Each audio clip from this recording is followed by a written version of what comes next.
All right, I said that I was going to talk about misfits. And because I have a bit of free time on my hands, I decided that I'm going to make some more videos. I finished posting some stuff for school. If you see a playlist, it should be public. But if you see one regarding like school project or whatever, that's mainly meant for what's going on with my schoolwork. It's nothing really like directed towards my general channel. You don't really have to see it. It's just going to be a lot of different takes and footage that I need to show to my professor in order to figure out where I'm supposed to go from there. I already turned in one of my major projects. That's like one of four down. That would be the second project I'm working on. I have a third that I could finish today, but I can't turn it in for like another week, maybe 2 weeks, which I think is extremely stupid. So that's just going to be sitting waiting. And then I have another project that I have to get the okay for before I can even start it. So that's basically two projects that I just can't touch, right? Regardless, I said I was going to talk about misfits, so here we go. Usually, whenever it comes to talking about subjects, I think that I would want to really like get deep into and give deep dives for. I would usually provide visuals, but in this case, if I were, it would be a whole bunch of pictures from Google. Or maybe even clips from YouTube talking about misfits. And this isn't some crazy video essay where I'm breaking down specific scenes or whatever the case may be from the show, trying to get deeper clarification and trying to express what I think my understanding is from the show. I'd much rather just talk about the show in general and just blabber on and on about it because I did genuinely enjoy it. Obviously, there are going to be things that I mix up or completely just forget because I started the show months ago, I want to say, and didn't really finish until a few days ago. Because of this, obviously, there's going to be spoilers, right? I want to talk about the show in excess. If you have no intention on hearing about it, this is your cue to not stick around. If you do want to hear about it, then, by all means, stick around. The show as like a before I officially get into it, right? The show as like a quick little summary is basically just people, more so like young adults who get superpowers and they basically go on community service with their superpowers. And it's kind of like the regular show aspect where nonsense just happens 24/7. And that's basically the entire show, right? I left out a lot, obviously, but if that sounds like something you would like to watch, then it's on Hulu. That's where I watched it. I don't know where else it would be viewing at, but time to get into it. Okay, so I love this show, man. This show was so great. I was brought onto it because I was on TikTok one day while at work, and I was looking for something I think regarding one of those superhero shows that involves like the X-Men, and somebody. No, no, no, no. Well, I mean, I kind of was, but kind of wasn't. What ended up happening was this trend was floating around at the time of one of the Walking Dead characters. They usually float. No, no. There was a trend flowing around for a Walking Dead character that typically happens on average. In this specific case, it was the video. It was a TikTok showing all of like the wrongs and continuity errors that were in The Walking Dead that people were highlighting. And then there was another video where one of the characters' wives apparently got turned into a zombie and killed their son. And because he didn't kill her when he had the shot, she ended up killing his son. I didn't see it. It seemed like a huge spoiler to me at the time when I like was hearing about the clip, seeing a clip on TikTok, whatever the case may be. Walking Dead is like what 4, 5 years old, if not longer. I have not seen it. I don't know if I will ever see it. So if that was a spoiler for anybody for The Walking Dead, I apologize. I believe they're on like their second or third series by now. So that's probably not even anything relevant to it.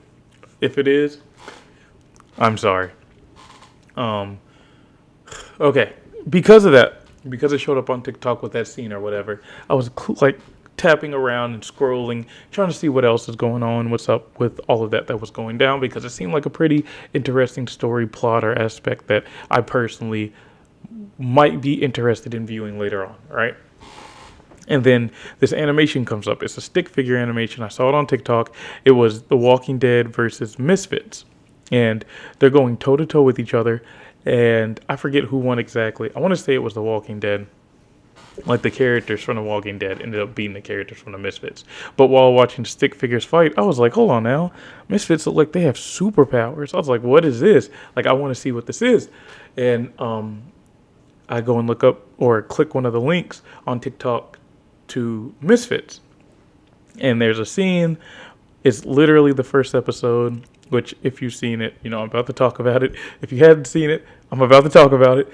But basically, it was a scene where there's some kids at a community center, which is where they do community service. And I say kids, but they're roughly in between the ages of like 18 and probably 25, right? And what ends up happening is they have a probation worker, which is kind of like a police officer that watches over everything that they do and makes sure that they're actually doing what they're supposed to do on community service. And the probation worker goes mental, right? He goes absolutely crazy. He's like a zombie. He is trying to kill these kids, and only one of the kids realizes it. So he's chasing one of the kids down, and he's going to kill them. And she locks herself into the building with the rest of the kids, and she's telling the kids don't believe her, blah, blah, blah. Then one of the kids opens the door, and the probation worker kills her. Okay, well, turns out one of the kids has the ability to go back in time. So bro goes back in time and ends up telling him, wait, she's not lying. She's being honest. And they stop and they're like, what, are you serious? And then a probation worker slams like the glass in the door. I don't think he breaks it. I think he just beats on it, which scares all of them. And they all back away and run off. And that was the clip I saw. And I was like, okay, this seems like super interesting. Are they like kids with powers in a world of like the apocalypse, like The Walking Dead? I was like, I got to see this. So I began watching it. All right. As a heads up, there's a scene where a character is deep throating a water bottle. I saw this scene years ago on a GIF on Google, and I just thought that this was like some weird like softcore porn or something that was shared throughout the internet. And I was like, where are people finding this clip from? And I never did find the origin of the clip. Years later, I find it. Turns out it's Misfits. And Misfits is crazy for this. I'm going to give you like a slight rundown if you hadn't seen it. So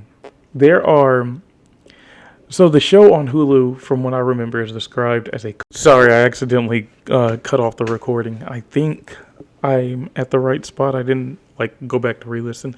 But from what I can remember, the show on Hulu is described as a comedy, right? So it's supposed to be really funny. But when I talked about that first episode, things seemed pretty dark, pretty scary, heavy, right? To add to all this, the show is more so, like I said, centered around a younger audience. Not necessarily in a sense of genuine children, toddlers, or whatever the case may be, but more so like I said, young adults, 18, 19, 20, 21, 22, basically up until your 30s, just about. So there are a lot of sex and sexual things in nature in the show, right? There's a lot of sexual themes. There's cursing. There's violence. There's just ignorance, complete ignorance. And I think that was a good thing to have, because when you look at young adults, that's what you're expecting to see. Now, granted, the show I think came out years ago, right? And actually got canceled around season 5. So for its time, I think it was actually doing really good for, how they portrayed the younger adults. But I digress. Let's get into it, okay? So, and there's another big thing that I want to point out. The show kills off characters and or pushes them out of scene to where you basically never see them again. I hoped that later on in the seasons they would be brought back.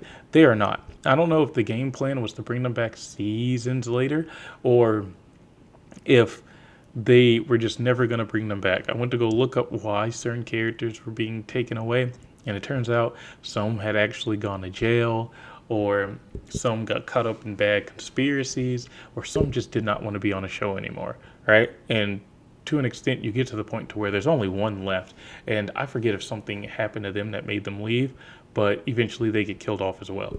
And the because of this, the cast basically just keeps rotating and changing itself out. And so because of this, you'll have like 3 new crews out of the entire show, right? Because they're always swapping people out. But we'll get into that. Okay. So season 1 begins, right? And you have a handful of kids. I'll just do it like this. You have, from what I can remember, it's Simon, right? Simon is like the quiet, shy, closed-in type of kid. I feel like I should be pulling up like a wiki or something just to make sure that I'm not getting any of this super wrong. But at the same time, I kind of just want to talk about it. So a piece of me doesn't necessarily care as much. I don't want to use like the wiki for descriptions, but I do want to use it for names. That way, I can be sure that I'm not, butchering or forgetting anybody super important. Okay. Okay. So you have Simon. Simon is like this cold, quiet kid who basically is just shy, right?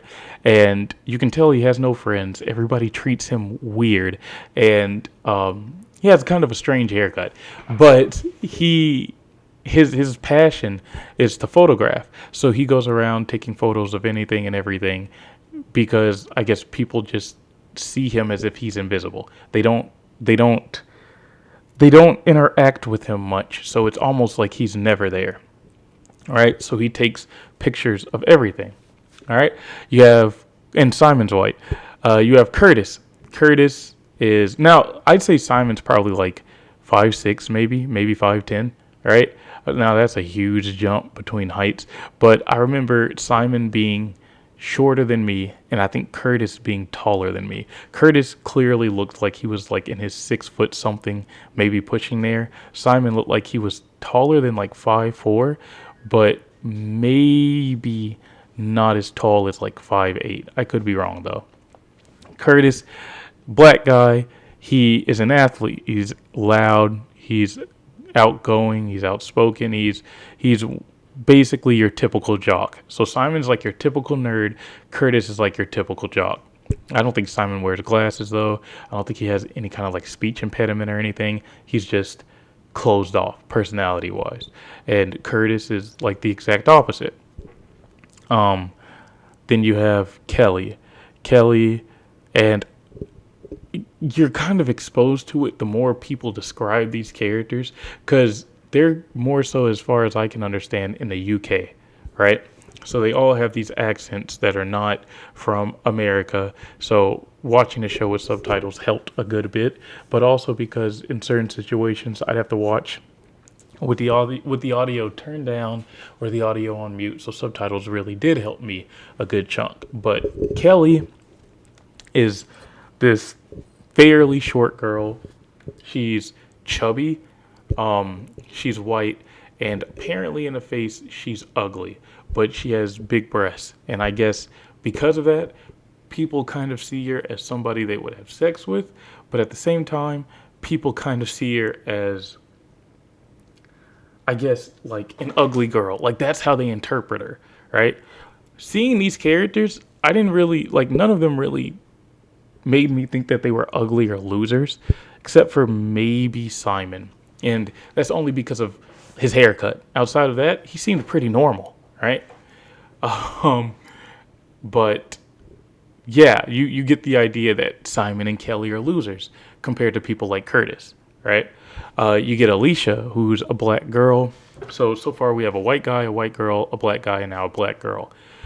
She is, I think, taller than Kelly, but nobody's taller than Curtis. I think Simon might be a little taller than her. She gives off this idea that she's your typical whore, right? She's probably one of the most sexual people in the entire, I was going to say the entire series, but looking back on it now, probably like for the first half of the set of seasons, Alicia's the one that you're going to see all the sexual scenes from. Even episode 1, I believe she's pretending to have an orgasm, right? And it's not the first time she does it. And it makes a lot of guys uncomfortable, but I think it's more so uncomfortable in a sense of horny. And the camera in the show really does put emphasis on it when you can see their faces or you can see the way that they stand, right? And the way that they respond. But in this regard, Alicia's supposed to be the pretty girl. You know, she's walking around half naked. She's got clothes that exposes her body, her skin, and everybody's talking about the stuff that they want to do to her, right? Okay. Then you've got Nathan. Nathan would be the last guy. He's a white guy. I believe he's shorter than Simon. He might be about the same height as Simon. And he is annoying. That's basically his whole character trait. Nobody likes him. He's annoying. He gets on everybody's nerves. He pisses them off. Some people hit him. But even with all this being said, he's like the comedic relief. He's the joker of the group. When you see him, something goes bad, something goes crazy. There's some serious moments. Nathan is usually the one who ruins it and puts a joke in and makes everything, I guess, able to like swallow and handle again. All right. He's not. He's not. I don't know exactly how to describe it. He's somebody you would want to see in like a group of people, in like a party, in like a cast that you're following for X amount of time.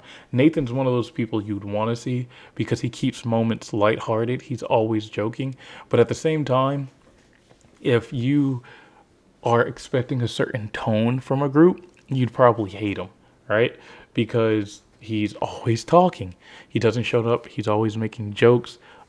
He treats people bad, right? He's the annoying guy that kind of gets away with being annoying. So he's more so like a goblin or a gremlin, which in this case, yeah, I think he's actually the shortest of the group. Or at least eye level with Kelly or something around those lines. I think he's actually a little taller than Kelly. I think Kelly is actually the shortest, but Nathan is like the shortest guy, I believe. Okay. So that's the group, right? That's the main cast. You have an extra guy that's with them, right? I forget his name, but they're all doing community service, and they have a probation worker. He's a black guy. He's watching over them, making sure that they do what it is they need to do. Well, they're all outside doing work. Now, in this show, community service means scooping dog poop off the ground. It means painting over the walls when people graffiti on them. It means picking up litter. It means taking out trash. It means doing stuff that keeps the general area looking clean, cleaning bathrooms, all this extra stuff, right? Now, they explain why they're in community service in time, but I'll kind of give like a solid breakdown so that you have an idea. Curtis he was actually one of the biggest athletes in his like school district. He was on newspapers, he was on TV, they had footage of him. Everybody thought that he was going to make it big, go to the Olympics, so on and so forth. He was a runner. He was really fast, and he was great. He ends up getting a white girlfriend, and one night at a party, he and her go out to buy drugs, essentially. And I believe he wanted to buy the drugs, but she ends up doing it for him. And because of this, there was a lurking police officer. This police officer sees it, and Curtis ends up I think he tries to take the complete fall for her. But what happens is, because he was so highly known, they did not entirely put him in jail. Instead, they put him on community service, and because his girlfriend was more so of a nobody, they put her in prison. She was in prison for, I think, 6 months, while Curtis was on community service. Now, during this entire time, Curtis did not see his girlfriend once, right? He was ashamed. He felt bad about it. His name was publicly, like, diminished. He was known as... Hold on. Am I still recording? It says I'm still recording, but the time's not moving. Give me a sec. Okay, I was still recording. I think it just cut the video off or whatever because I was tabbed out. I don't know what that was about. But he was just ashamed, basically. And because of that, he just did not want to go back to talk to her. So she spent 6 months in prison. And to make an example out of high top athletes, they just put him on community service for, I guess, 6 months, if not longer. All right, cool. Simon. Simon was trying to make friends. He had a friend. He had a best friend he grew up with. At some point, that best friend changed. And when Simon was out the same night that Curtis was out at the party, trying to get drugs with his girlfriend, Simon had met up with one of the people who had his phone number, most likely that friend, I believe. And that friend had actually sent Simon a text message telling him, hey, come on out. We're having drinks with girls, and, we want you around. Now, Simon's thinking, okay, well, it's been a super long time since we talked. He's probably trying to make up for all the bad stuff that happened between us. I want to show up. We're going to have a good time. We're going to have drinks. It's going to be like old times. But it's not. When Simon shows up, the friend's like, Simon, why are you here? He's like, oh, well, you sent me a text message. The friend was like, oh, no, man, I meant to send that to another Simon. I'm sorry about that. And Simon just sits there thinking maybe he'll change his mind because Simon's already shown up and he's bought drinks for everybody. Well, really him and his friend. And his friend goes, you can leave. Because Simon's just standing there waiting for him to change his mind, and he doesn't. And all the people sitting around him don't say anything. They kind of just let them talk and decide what's going to happen. Because of that, Simon storms off. He goes off to his house, not his house, but his friend's house, and he lights it on fire. Well, at least he plans to. I can't remember if it was like dog poop, or I think it was a piece of paper that he lit on fire, and he put it inside of his friend's house. And their doors had these mail slots where you can slide letters through them, and they're like towards the bottom. He lights a piece of paper and he puts it through that slot. Well, apparently his friend has like a cat or a dog or something, and Simon didn't want that cat or dog being caught on fire, and because of that, he decided to put the fire out. Why does this matter? Because originally Simon was going to burn his friend's house down. He felt betrayed. He felt hurt. He decided he was going to burn it to the ground. When he realized that another living creature was in the home, he panicked because beforehand he had basically stalked the house until everybody left. He didn't know his friend had a pet. So what he did was he put his penis through the mail slot and peed on a paper. And then police showed and arrested him and put him on community service. Okay, Kelly, man, to be honest with you, I'm not even entirely sure why Kelly got sent to community service. The night that Simon got admitted and the night that Curtis got admitted, Kelly was at the same building area complex. And Simon was too. That's where the club where his friends were at. Simon had showed up to the same club where Kelly and Curtis were at, but they didn't know any of each other at the time. Kelly was out there with her boyfriend, and that's what happened. Kelly was out there with her boyfriend, and she ends up doing some drugs, and I don't think she intentionally did drugs. I think people drugged her in order to basically rape her. And she gets away. I can't remember if people pushed guys off of her or if she just stumbled away. But she passes out on the staircase drugged. And eventually her boyfriend wakes her up and they steal a car. And he's not even really, I wouldn't even consider him her boyfriend because they were only dating for X amount of days, if not weeks, maybe months, at most maybe 2 months, right? But they're young, young dumb love is kind of what has you doing really dumb stuff with each other, right? So they break into a car because there's a car garage outside of the party area. They break into it and they take somebody's car. Her boyfriend finds a wedding ring in it and proposes to her. She says yes. And I guess somewhere along that way, like I said, I can't remember exactly why she got sent to community service. I can't remember if it's because she was fighting somebody in a club. I can't remember if it was because she got caught in the stolen car. I can't remember exactly what it was, but she gets caught same night as everybody else, essentially, right?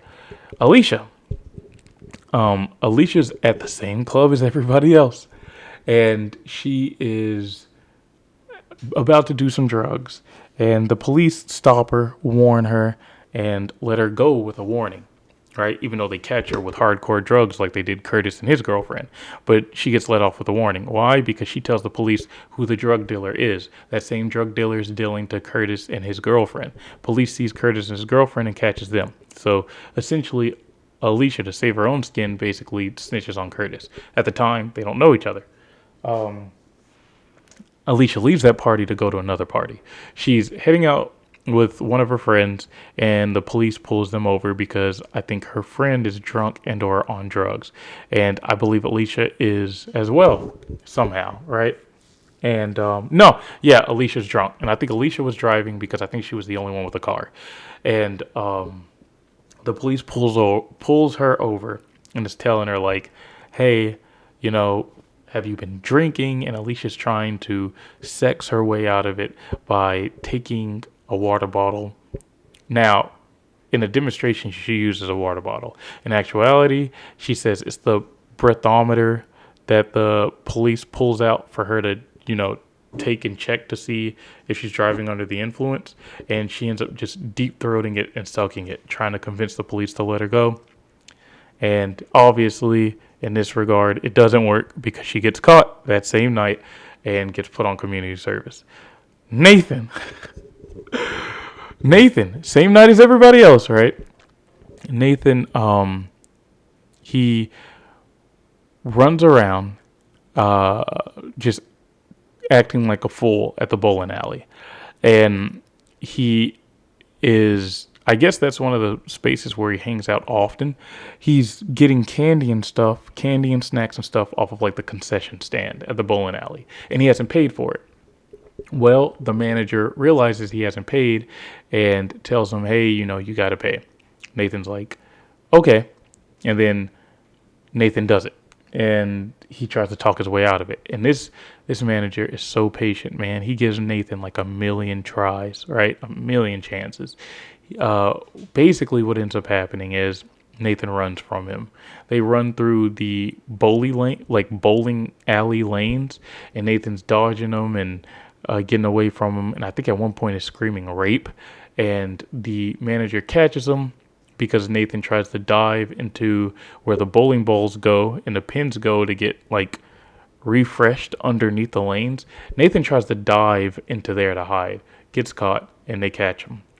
Somewhere along the way, he knocks over like the machines that gives candy and the concession stands and all that. So he makes a big mess, right? That bowling alley was also selling milk, I believe. Yeah, Nathan like throws the milk on the floor or spits it out or something. He makes a mess, basically. And all this because he didn't want to pay what had to have been probably $10 for snacks, right? So the manager takes Nathan into the office, and he's still giving Nathan the opportunity to pay. And that way he doesn't have to get the law involved. And Nathan is still aggravating this man, saying, okay, I'll pay. And reaches in the wallet and he's like, oh, never mind, I'm not going to pay. Okay, I'll pay. Never mind, I'm not going to pay. And the whole time this is happening, the guy is like threatening to call the police. And Nathan's like, call him. And the guy's like, are you serious? And Nathan's like, yeah, call him. I don't care. So the guy goes to call him. And then Nathan hangs up and he's like, okay, never mind, I'll pay. And Nathan pulls out his card and he's handing it to the guy, but he's gripping it like he doesn't want to give the card up. He's playing, right? He's messing with this guy. Guy snatches the card from Nathan, and turns out the card declines. So the guy's about to call the police, and he's telling Nathan, I was like you when I was younger. Are you sure? You don't want to call your parents before the police get involved. So Nathan like calls his mom, or I think the guy's got Nathan's wallet and finds his mom's number. It was something along those lines. Either way, his mom gets put on the phone. His mom's out of town. Like, if they're in the UK, his mom's in like Spain, Italy, or whatever on some vacation. And so she calls Nathan's dad. Nathan's dad shows up and he argues with Nathan. Turns out his dad has like never been in his life, not really. And because of that, Nathan hates him for it. He resents him for it. And due to all of that, Nathan's dad's like, so you just want me to leave you here to get arrested by the police? And Nathan's like, yeah, do it. And the guy who is running the bowling alley is like looking back and forth at them, and he's like, "Are you serious? Like, are you sure you want to go through with this?" And Nathan does, and because of that, the police take him, and he gets put on community service, and that's how, because he was acting a fool. But when people ask, he says that it was all over. I think the snack is called Pick and Mix, which I haven't looked it up. I'm guessing it's supposed to be like trail mix, maybe. And people don't believe him. In all honesty, that is one of the bigger reasons why. But obviously, he trashed the property of the bowling alley, assaulted the manager like several times, and constantly pushed his luck and only got community service, mind you. Something like that here, like in America, I guess depending on who you are, could land you in jail. But that happens, right? So they're all working community service, and there's an extra guy. I forget his exact name because you only see him for one episode. There's an extra guy, and it's basically like those six, and the extra guy is a white guy. It's basically those six and a probation worker. And you basically see them just doing community service work and getting an understanding for what it is that they need to do down while they're there. And out of the blue, a storm hits, and the storm it's like sudden, right? Like instant. Sky's immediately black, and it starts hailing. And it doesn't just hail, it's dropping like what would probably be like meteor-sized ice cubes from the sky, right? And they're just impaling the ground. It's terrible. Everything has just gone to hell, and everybody's running away, trying not to get hit by this hail. While this is happening, the crew is outside working. The extra guy, who was supposed to be outside with them, is inside the bathroom smoking a blunt. All right. The probation manager. Now, this is something that I want to bring up too.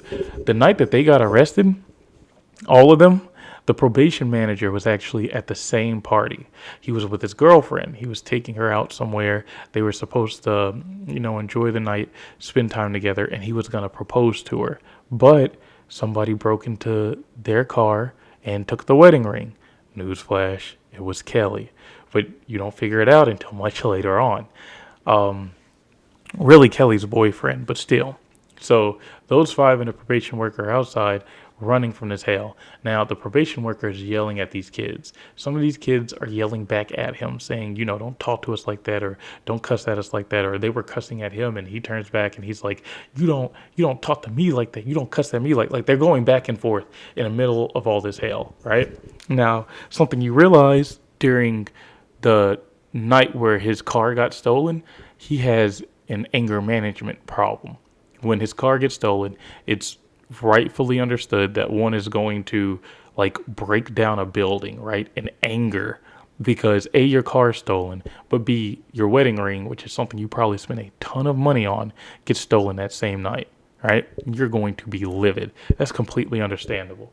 But his girlfriend, soon to be wife, was calming him down, kind of hinting that he's got a history of anger management issues, right? So when this storm's coming, you can kind of see it poke out. But once again, understandably, justifiably, when the world is falling around you, everybody's going to be stressed and mad, confused and upset. That's understandable, right? Okay.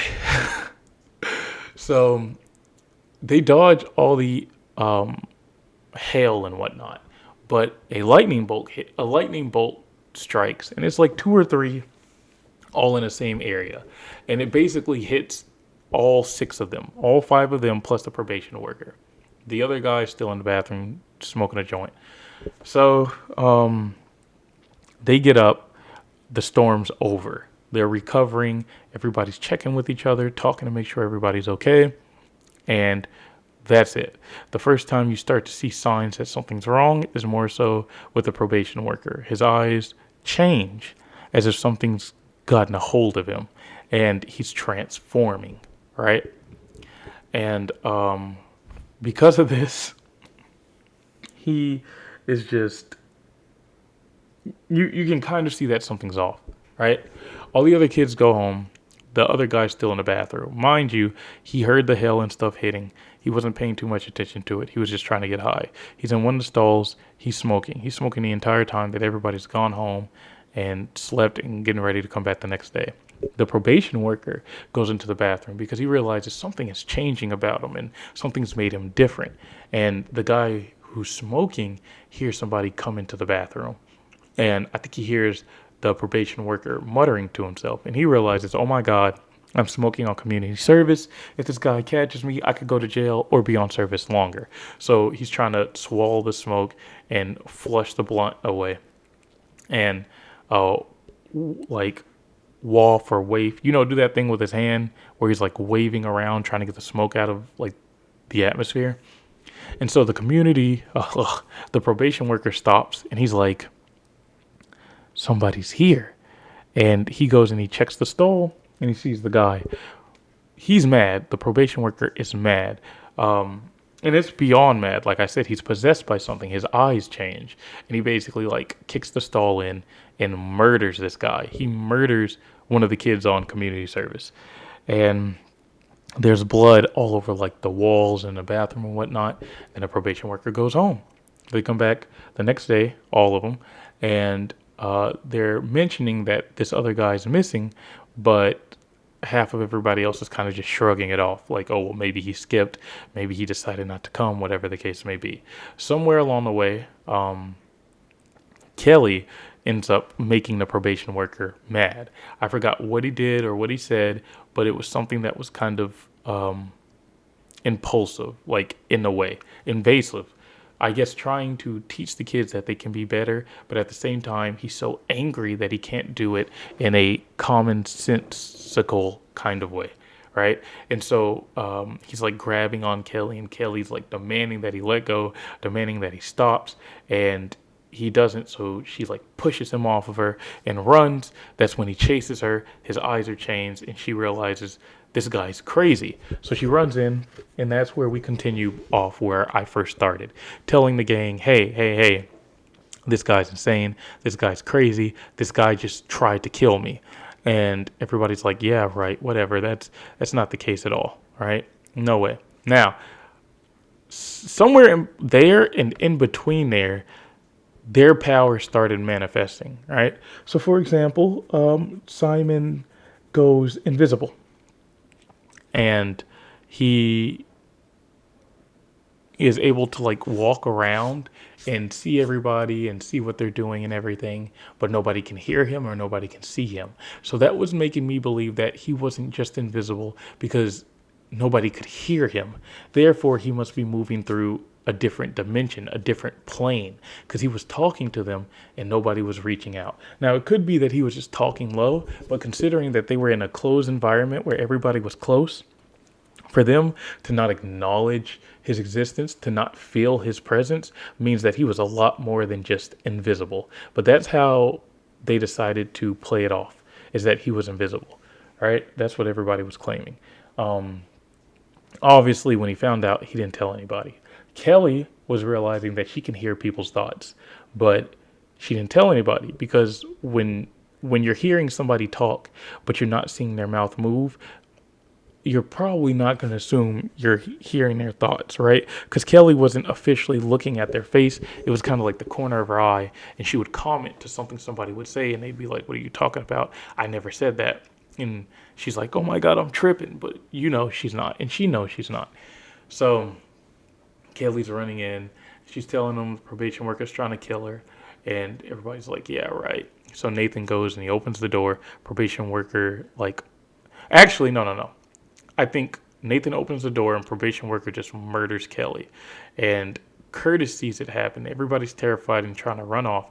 Curtis sees it happen. And we find out Curtis has the ability to control time, essentially to go back in time, really.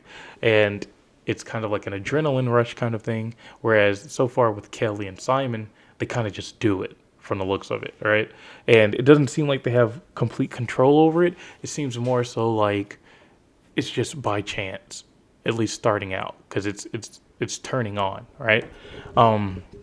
Curtis goes back in time to right before they die, and Kelly's running in and she's telling everybody, "Hey, he's trying to kill me." Nathan's gonna open the door, and Curtis yells at Nathan. He's like, "She's telling the truth. She's not lying. He is out there. He's psycho. He kills one of you guys. I just went back in time and saw it." And everybody's like, "Oh, so now you can go back in time?" And um, that's when they kind of slowly start talking about their powers, but not really. And that's something that I hate in a lot of shows in general.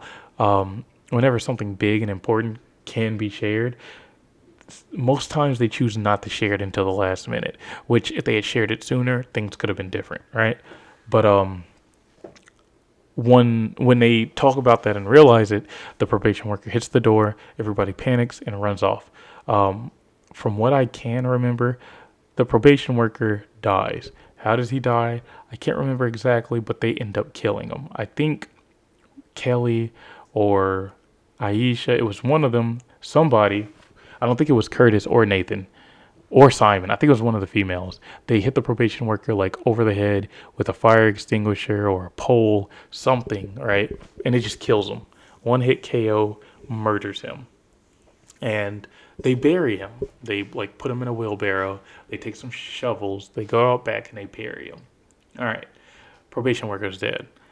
Over those next few days of not having a probation worker, they talk with each other about each other's powers, and you kind of just see things slowly start to unfold where everybody's starting to get an understanding of what it is they can do and why it is they can do it, right? Well, not necessarily why, but what it is they can do. In my personal opinion, I think these powers are an extension of self actualization, which basically means that if you believe you can do it, or if you assumed you could do it, or if you assumed it was a part of you, therefore you have that ability. And it all happened during a storm. So, for example, Simon was seen as a nobody. He was seen as invisible. Well, now Simon becomes invisible. Curtis has been wanting to go back and change what happened to him because he believes that if he could go back, he could make his life so much better. Now Curtis actually has the ability to go back in time. Kelly, um, my closest thing with Kelly I could guess is that she doesn't believe any guy actually loves her because her and her boyfriend ended up getting into it after. Well, this was after she was reading his mind, right? But I guess that she feels like she can't really trust guys, and I think it's been like that even before her boyfriend. And because of that, if she could hear what people were thinking, then she could, I guess, judge them and grade them better. Well, now she can read minds. Alicia, constantly horny. Now, whenever somebody touches her, skin on skin contact, doesn't matter if they're holding her arm, hand, wrist, neck, whatever, they immediately get horny. Not only that, but they grip onto her and will essentially talk dirty to her and rape her if she can't get them off of her. Which there are a few times where people have touched her, and I'm pretty sure they touched her skin to skin and they didn't react that way. But I'd have to actually go back to make absolutely sure, right? But that is basically her power. And then Nathan, he talks big, like he can never die. He's talking like he's always top dog and in charge and important, when in truth, he's like the smallest, vulnerable, most fragile one of the group. And he was gifted with immortality, at least with blades and well, no, we find out later on guns too. So he can't die. We've learned that he can't die. So he can talk as much trash as he wants because he's not the one who's gonna die. And even when he does die, quote unquote die, he comes back to life. Okay. So that's the main group. The probation worker, he had crazy anger management, temper tantrums, and because of that, he became enraged like the Hulk and would basically do whatever he could to kill and murder any and everybody. Okay, so now you've got like an understanding of how the storm has affected everybody. It's giving them abilities somewhat based on their personality to an extent, and I think that is somewhere in the form of irony and or self-actualization. I doubt that the storm was just giving everybody powers at random, right? So this is essentially episode 1, season 1, maybe episode 2 to 3, season 1, and along this time we basically find that the craziest of things happen, right? So they run into characters with other powers. And I'll just sum up a lot of this. Basically, they find a guy who can take powers and trade powers. And it's because he was a dealer. He used to deal drugs and he wanted to be the biggest drug dealer. And his girlfriend dies and she dies of an overdose from the drugs he gave her, which he feels bad about. And then he comes into dealing people's powers because he wants to become the ultimate dealer, and his power ends up becoming having the ability to deal people's powers. What's his name? I cannot remember. I think it's Seth. Yeah, I think it was Seth. Okay, cool. So Seth can deal people's powers. We find Seth takes Curtis's power and gives it to an old man. The whole group wants their powers taken. That old man goes back in time to stop Hitler, and then in turn has the Nazis take over the UK.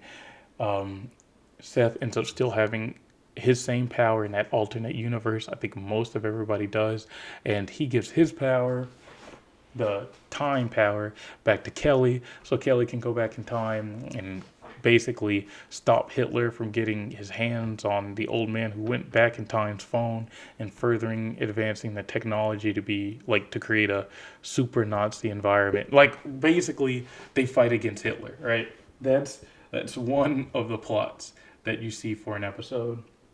Another one, you meet Seth and you see what his dealings do. You see people with extra powers. Another one, I mean, it just goes far and wide. Like I said, I didn't want to cover them all per like verbatim, but like there's a lot that covers it. Pretty much, from my understanding, every episode includes at least one person with a new ability.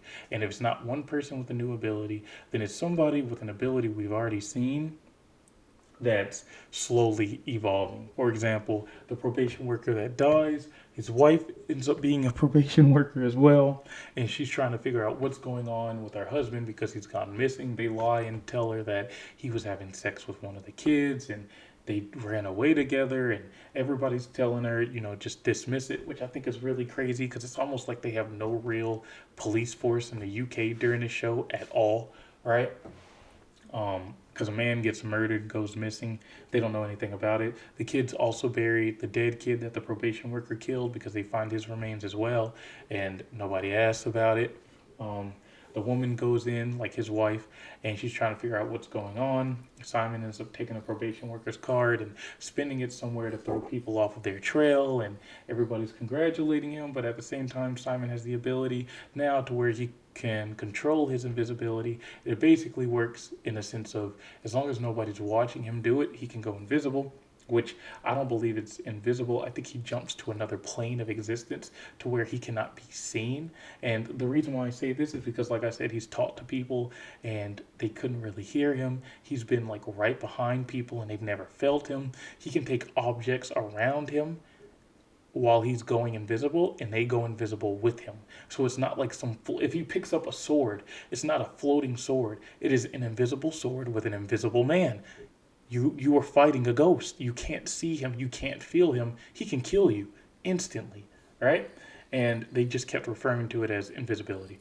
Well, basically, the female probation worker is flirting with Simon through some like social media platform like Skype or Facebook under a hidden name and a hidden profile, and she's trying to figure out what happened to her husband, but at the same time she's actually falling for Simon, and Simon's like getting close with her and telling her the truth but not telling her that they killed her husband.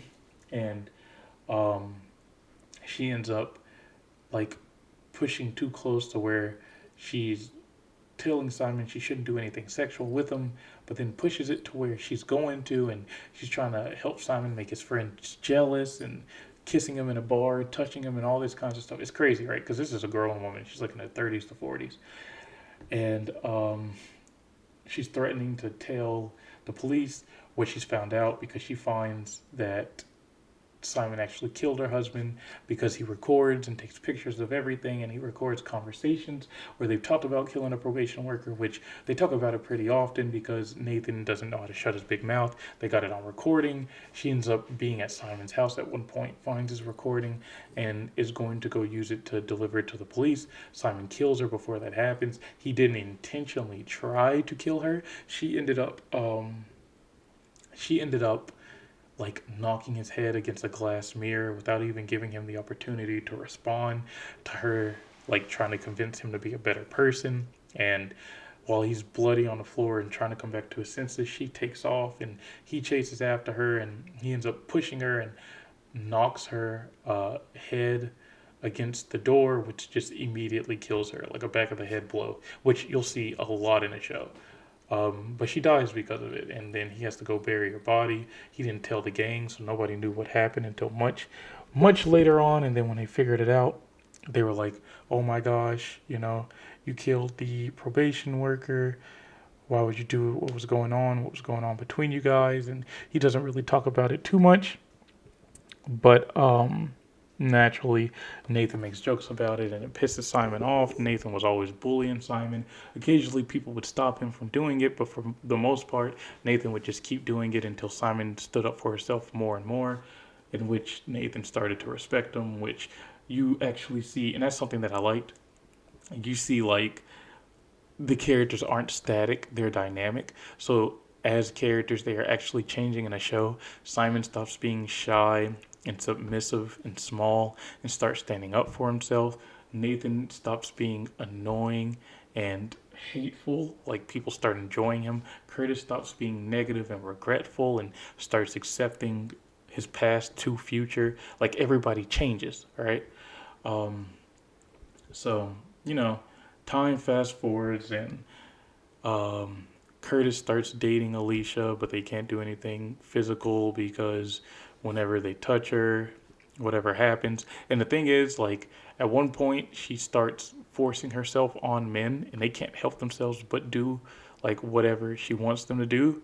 And it's always sexual because they don't have any control over themselves. And once it finishes, they don't even remember what happened, right? So Curtis ends up having this relationship where they can only touch each other in front of each other to like do anything sexual. Nathan and Kelly try giving each other a shot, and it gets close, but Kelly ends up turning Nathan away. Eventually, Simon and Alicia become an actual couple, which I think was completely insane. I don't think anybody saw that coming, but I guess as a predictable, stereotypical whatever, you should have seen it. The quiet guy and the pretty girl actually get together. It's just the craziest thing is when you look back over what happens in the show, at one point, Simon comes back from the future. He's this masked guy who goes around saving everybody, and they don't know who he is. The only person who finds out is Alicia, and that's because he reveals himself to Alicia, and what ends up happening is, in order for Alicia to stay alive, he kills himself, but Alicia keeps dying. No matter what point he jumps in the past, because he gets the power to jump in the past, he ends up actually being Seth's first customer, his first real customer, I guess.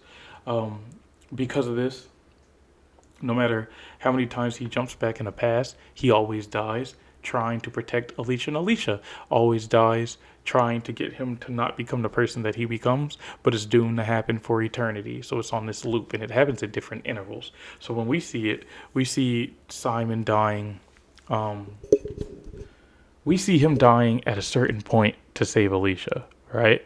But later on, we see that there's a new point where Alicia dies, which means he dies at another point to save Alicia. But there are photographs of him and Alicia going to the States because she always wanted to go to the States, but we never see that in our version of Simon and Alicia, which means that they do this forever, right? And nobody knows but Alicia and Simon, and that's only after a certain period of when it happens, right? So when they first show up to community service, they don't know what's going on. And the future Simon is always watching over the group, even from season 1, episode 1. And you might see him in the background, you might not, I don't know.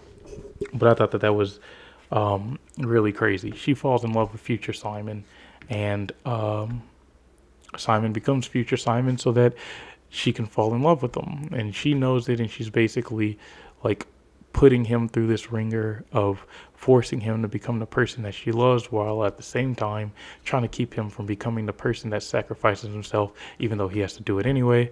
Um, so all of that's insane. You see characters whose lives are stuck in like this. There was one guy who's stuck in like a video game where he's like a GTA character, and he can't tell the difference between real life and like the game world, so he goes around committing crimes, and he basically does it until he beats the game, quote unquote the game, which is his life, or he dies, which loses the game, which is still his life. So he's got a really rough part. Um, and that's what I mean. There are tons of characters and designs and stuff with these characters that go super deep in depth. One of the bigger jumps was Curtis getting the ability. So when Simon and Alicia get stuck in their little back and forth, right? They're taken out of the squad for good. Nathan gets taken out of the squad for good. He sells his immortality to Seth. This is before Seth becomes a good guy, because Seth becomes a good guy because he starts dating Kelly. But they sell their powers and get big money. Before all that, or sometime around that, there was an alternate universe where their powers made them famous. There's a guy who could control milk. He basically killed everybody, including Nathan, except for Curtis, because Curtis was lactose intolerant, so he didn't eat anything with dairy products. And because of that, he was able to go back in time, and I guess they killed the guy before he had the opportunity to reveal his powers. I don't know what happened to him. They were at his door, and then it pans off to them just being happy, in a good mood, and glad that it's all over. I don't know. Um, Curtis, there was a time where Curtis goes back in time, and he tries basically to save half of everybody and keep them from going to jail, or keep the one he loved from going to jail. And it's this whole segment where the girlfriend of his past, um, he's trying to break up with her, and he hates to see her broken down and crying, and he feels like she's gonna like take her life because he broke up with her, and all this extra stuff. And he just keeps going back in time, and the show doesn't show you, but he explains that he went back like 40 different times, and it's because like him going back in time is fueled by like adrenaline and stress. So whenever something life changing hits him, he just jumps without even knowing it. Rarely ever does he actually have the power to control it like the old man did. I don't know how the old man did it, but yeah, there's a lot of big changes and stuff like that. But basically, what ends up happening is Simon and Alicia get stuck in their limbo, so they're gone. Nathan finds a pregnant girl and settles down with her and uses the money he sold for his immortality, which he got undersold by Seth, but did not get more money from Seth. He takes that money and he runs off with the girl to start a new life, right? Um, so that's three of the gang gone. Kelly, something happens to her, I think, in real life, so she gets killed off the show off screen. Not really killed, she's living in like Africa. Seth comes back to the new season with Curtis to kind of just keep their ground and stay there. Somewhere along the way, Rudy shows up, which is a guy who has like bipolar disorder, and his power lets him pull several versions of himself out of himself. Um, Depending on his like bigger moods. And apparently there's this whole story where one of them gets locked away for assaulting a man, and he tries to kill one of the other main characters, and he ends up dying. And then the other two, one of them, and that's the one that's assaulting is like the mad mean one. Rudy is like the comical coward one, so he's basically a Nathan replacement, and he's got a sad version of himself who's kind of like the little bird on his shoulder, or the little angel on his shoulder, trying to convince him not to do anything bad. But you don't see him as often as you've seen the main one, not until like you get to like season 4 to season 5. So Rudy is Nathan's replacement. Finley is another character. He's like the short, nerdish kind of guy that people don't really want to give him a chance as far as relationships go. But, you know, he's basically Simon's replacement. And like Simon, he had a pretty overpowered power, which was telekinesis. Uh, which, when you first see it, it seems like it takes everything in his essence just to move tiny things. But when it comes to big, forceful bursts, he does it off instinct. So I think when he's focusing on something, it takes longer and more work to do it. Whereas when he's not, it's just easy, like spur of the moment, secondhand, whatever, which has been seen in like other shows or comics or whatever the case may be. But when it was first being shown, you kind of just thought it was like a really weak power just because of the way that he would use it when it actually gets turned into something pretty crazy. Before or somewhere around all this, as a total, I think they have like 4 or 5 probation workers, and pretty much all of them die except for the very last one. So I thought that was pretty interesting. The black guy dies. His wife dies. I believe they get a brand new woman, and she dies. I think because of something else something else completely different happened, like a zombie outbreak. And Curtis had the power to like bring things back to life. They ended up turning into zombies, and I think he turned a cat into a zombie. The cat bit some cheerleaders. I think the cheerleaders bit the probation worker. They waited till the probation worker changed into a zombie, and then they killed her. Right after her, I think there was one other that died, and then we have the one we have now. If not that, no, yeah. So it was her, and then there was a guy before her who died. He was around the whole Hitler Nazi era. He died because Kelly ended up stabbing him, but it wasn't Kelly. It was a girl who was stuck in a coma who had the ability to transfer her soul into another person's body, and that girl ended up stabbing him and killing him. So, yeah, it was like 4 probation workers dead, and we're on the 5th one, which basically stayed from like season 4 to season 5. But it was so basically by this point we have Rudy, we have Curtis, we have Seth, we have Finley, and we have Jess. And Jess is this black girl who's supposed to replace Alicia, but Jess isn't overly sexual, right?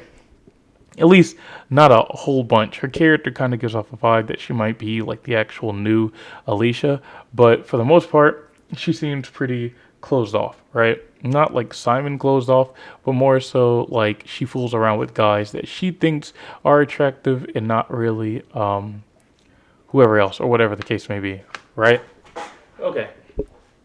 So we go through with them being like the new kind of whatever. About 2 to 3 episodes in, Curtis dies. Now, this is because before all this, we had another girl. She was there for probably like 3 or 4 episodes, I think. I forget what her name is. This little wiki has like a list of names. I want to say her name was, oh my goodness, man. I don't know from this list. I cannot tell. I want to say it was Nikki. All right, let me click this little. Yeah, it was Nikki. Nikki was one of the girls who ended up like being added to the squad. She didn't really work community service, but there was a guy who had the ability to teleport. He dies. She's got heart issues. His heart gets transplanted into her. Congrats, she can now teleport. All right, cool. We got that down. When the guy who controls like video games and whatnot takes over, he ends up basically killing a good chunk of people. And Nikki is like in the way, and I guess saves them to an extent. Something I don't remember is, I guess, seeing her die has Curtis go back in time to stop any of this from happening. I forget exactly how they dodged the video game guy, but he's alive for the later seasons. And I believe, he still ends up dying. So I forget exactly how he was able to come back. My only guess is either from the like Nazi Holocaust thing or from Curtis probably trying to save Nikki. Nikki and Curtis end up getting together after Alicia breaks up with them, and it's actually really funny how they come to find her. They find her because future Simon leads them there, and they're chasing him down, and he breaks into the apartment, and they break in after him like a day later, and they can't find him, and Nathan decides to poop on the bed and wipe his butt with the pajamas, and Nikki comes home and she's like, what the hell are y'all doing in my house?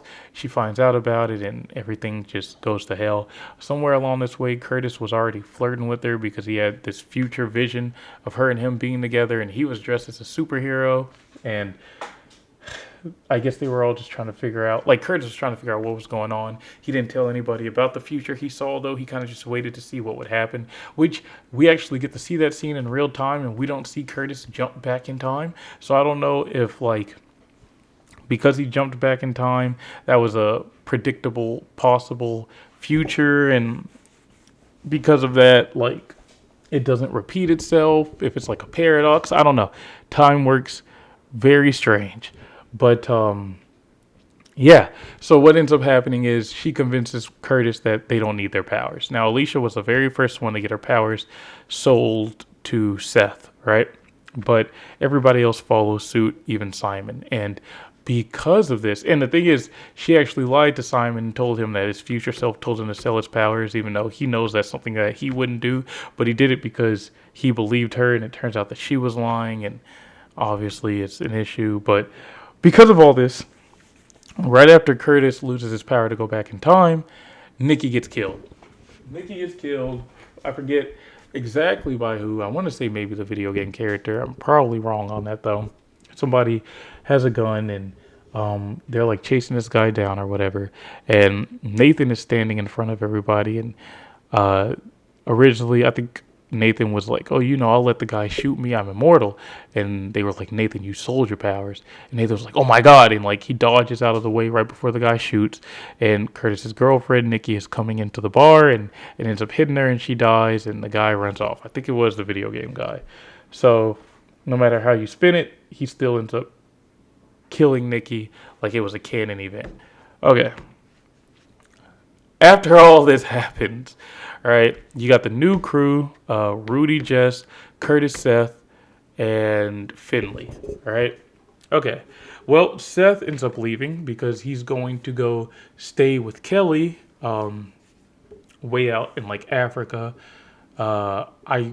She got a new power along the way, right? She became a rocket scientist, and what this basically means is she knows the inner workings of everything, essentially.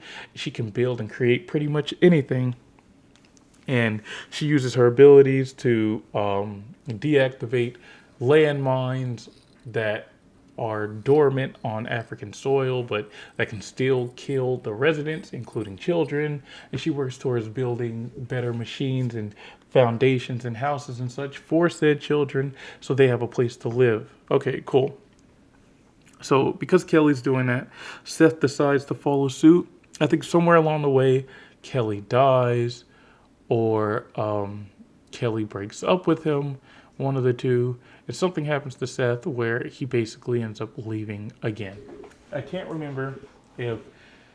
I don't think he died, but I think he just left, right? And they had no way to contact him. I can't remember exactly how that turned out, but it's whatever, right? Him and Kelly are basically gone. That's the understanding. Okay, cool. Now, the new squad is Rudy, Curtis, Finley, Jess, and I want to say that's everybody, right?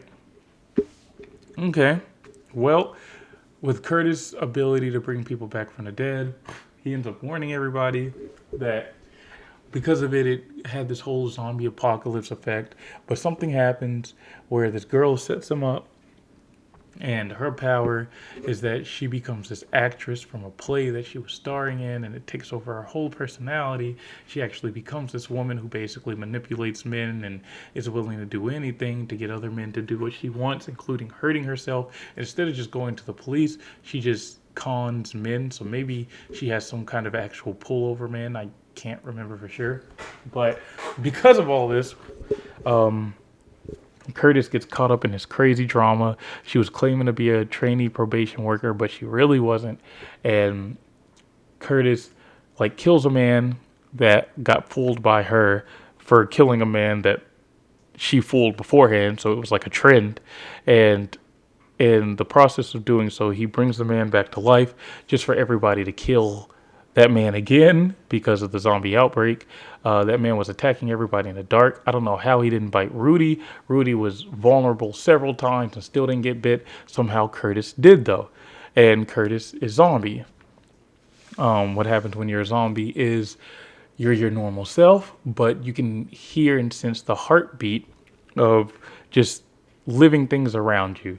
And because of that, you jump at the opportunity to murder them. You can't help it. It's a need, it's a desire. You're starving. And I believe anything that you bite turns into a zombie, but anything that you kill is dead. It could be anything that you bite and kill also dies, but I don't know 100%. Basically, Curtis turns into a zombie, and somewhere along the process, they brought back somebody else's girlfriend. I think it was Seth's girlfriend, because Seth wanted to bring his girlfriend back, which is how the whole like life power and zombie thing came together to begin with. But because of this, Curtis basically goes out to kill the chick. Now, he can't find the chick. Like he does at one point, but doesn't really put his hands on her much and tries to tell her, hey, this isn't you, become your actual self, get rid of the persona. It's the storm, it's changed you. She's not listening, and she hurts herself like she really hurts herself constantly to really sell it. She like puts an iron on her skin, and when her new boyfriend comes in and sees it, she tells him that Curtis has gone crazy and he's hurting her. And so the new boyfriend catches Curtis out in like this abandoned parking garage, which a lot of murders happen out there. I don't know how nobody's like put cameras or something up there to figure that out. But because of this, right? Because of that he tracks Curtis out there, has him at gunpoint. In the UK, you're not really supposed to have guns. Sometimes you'll see guns in the episodes, but for the most part, everybody's dying from other ways with knives or some kind of blunt object. It's rarely ever guns, but when they do have guns, everybody's shocked and scared because you're not supposed to have them. So this guy pulls out a gun on Curtis. Curtis is trying to convince this guy, hey, it's not me, it's her. She probably told you this or that. And that's exactly what the guy was telling Curtis. And Curtis wasn't listening the first time with the first guy. So this guy is kind of like Curtis, where he's kind of listening, but kind of not. Seems like he's still going to shoot and kill Curtis. And Curtis is kind of just accepting his fate. But the girl kills him. And Curtis is like, why would you do that? Why would you kill the guy? And she's about to kill Curtis, saying that he actually killed the guy. And then he killed himself or something like that to kind of just stage it so she can continue on her rampage. Curtis ends up getting a gun. I can't remember exactly how he gets it, but he gets the guy's gun or fights her and gets her gun, one of two, and he kills her. Then right after killing her, he calls Rudy, or Rudy calls him, and like they're talking to each other, and Rudy finds out that Curtis was a zombie way beforehand, and he lets people know, but people as in like the squad, but he doesn't really want to kill Curtis, and he feels really bad about it because they become close friends. When Finley and Jess were coming into community service because they were just starting in, Curtis, Seth, and Rudy were basically already there. And Rudy was pretending to be a probation worker while trying to get something handled. So there's a guy who had this There's this guy who used to rob banks and whatnot, and he killed all his partners and took off with the money. The storm hit. It gave him this curse to where anybody who touches his skin instantly gets driven to kill everybody for money. And long story short, the guy ends up dying, but Jess, Rudy, Finley, and Curtis all become fairly good friends because they all get pushed into this scenario where they have to kill each other. And they overcome it. So by this point, Rudy is and Rudy was actually already close with Curtis and Seth. I forget exactly when Rudy came in. I want to say It was definitely after Nathan, Simon, and Alicia left, but he might have been there when Kelly and Seth were still there, I believe, right? And so Rudy was kind of already a part of the group. He was like instantly a replacement for Nathan. They needed somebody goofy and stupid to fill in that spot. Rudy was that guy. So by this point, Rudy's on the phone crying because he knows that either Curtis is going to disappear for good or he's going to kill himself. Either way, Rudy's never going to see him again. And Curtis hangs up the phone, puts the gun to his chin, pulls the trigger, and he's dead. All right, Curtis is gone. So now everybody from the old crew is gone. By this point, we're, I believe, season 3. Okay? So season 4 pretty much solidifies with Rudy, Jess, Finley, Abby, and Alex. Where do Abby and Alex come from?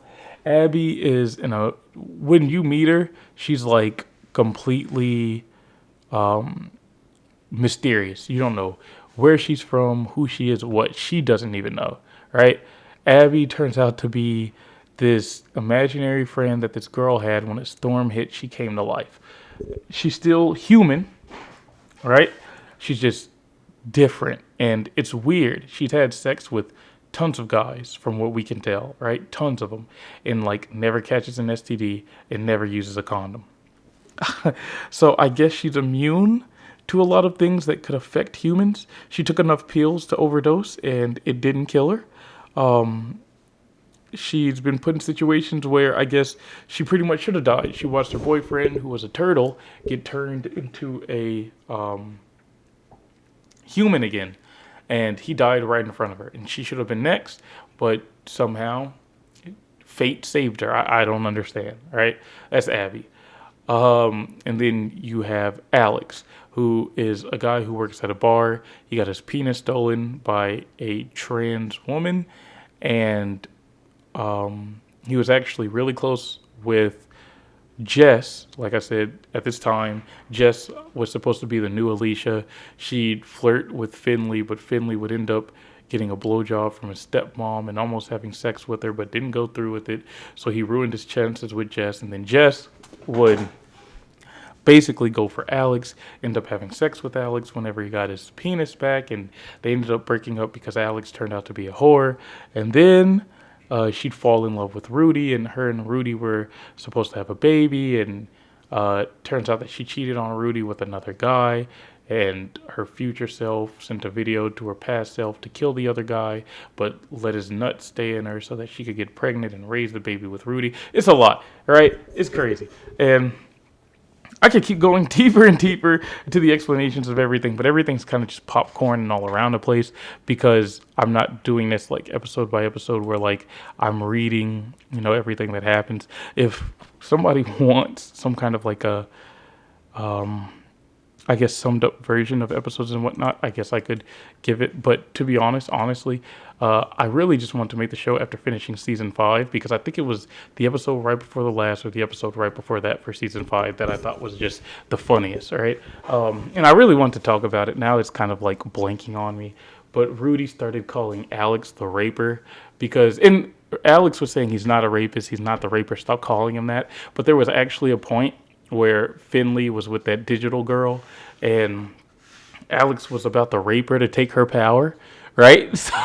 So that caught me off guard when I saw it. But when Rudy called him the raper, it really made me chuckle. It was the dumbest thing I'd ever heard. And Alex kept arguing with him about it, which made it even funnier, right? I really liked Rudy too, being able to have his own crew and everything, but then everything kind of went to hell, and just coming back from the future to fix everything seemed pretty cool. But I like the whole time and future concept in the show, I just did not like as much. It's clear that there are alternate realities where people live like in different times, but it's like the same you or whatever. But then it's like, okay, so are we going to do this thing where we're changing different timelines and we're getting to see like the whole Nazi timeline and then going back and seeing the original timeline and then going back and seeing the timeline where she has the kid, and why did Luke, the guy that ended up trapping Jess in the whole time thing, like take her back to when they met at the bar? Why didn't he take her to when they woke up in bed with the baby? You know?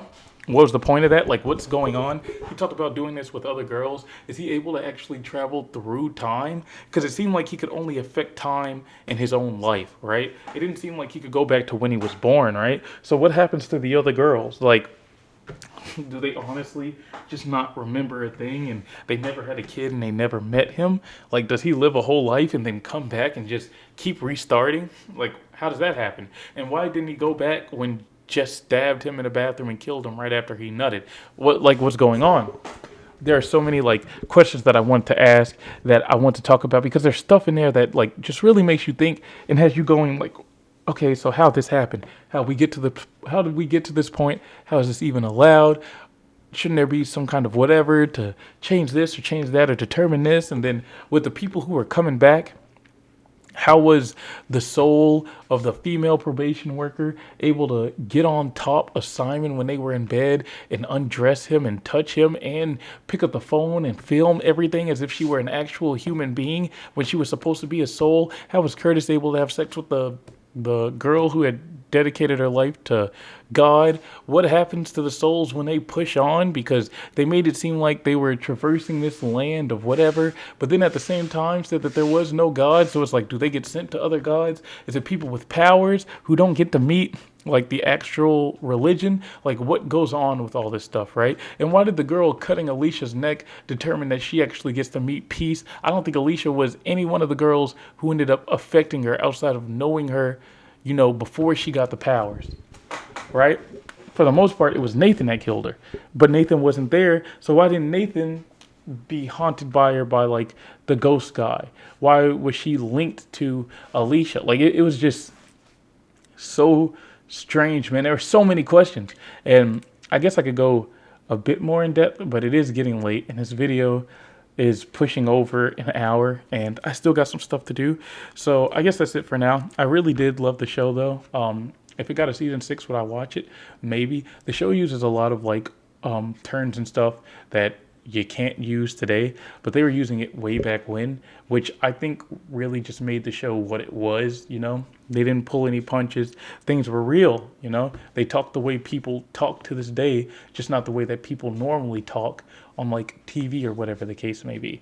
And I feel like that should come back for those kinds of like environments and whatnot, because when you're having average communication with like your peers or whatnot, you're talking how you seem fit. You're talking how it's normal to you. You're not being like politically correct. You're not being like sensitive. You're not like trying not to hurt people's feelings, because at the end of the day, these are young adults who just have like no care for anybody else. Not really. Slowly they do over time, but I also don't like the idea that everybody was being killed off. I do like the idea that the crew changes out in time.